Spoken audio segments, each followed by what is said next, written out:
ह्या देशातल्या नारी शक्तीचा सन्मान करण्याकरता भारतीय जनता पार्टीने देशाचे प्रधानमंत्री सन्माननीय नरेंद्रजी मोदी यांच्या पुढाकारात हे विधेयक आणण्याचा लोकसभेमध्ये त्या ठिकाणी मांडलेलं होतं.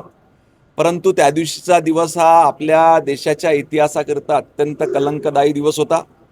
ह्या देशातली काँग्रेसचे सत्ताधारी त्या ठिकाणी TMC असो DMK असो यांनी जाणून बुजून ह्या देशातल्या महिलांना पुढे न येऊ देण्याकरता असा कटकारस्थान त्या ठिकाणी रचलं आणि हे बिल त्या ठिकाणी लोकसभेत पडलं. ही अत्यंत दुर्दैवी घटना आहे. आज आपण बघतो की आपल्या देशातल्या महिला ह्या कुठल्याही क्षेत्रात मागे नाही. अजूनही ग्रामीण भागातल्या मध्यमवर्गीय महिलांना अजून प्रोत्साहन देण्याकरता अशा पद्धतीच्या आरक्षणाची सक्त आवश्यकता आपल्या देशामध्ये आहे. आणि भारतीय जनता पार्टी ही कदापि त्या ठिकाणी शांत बसणार नाही.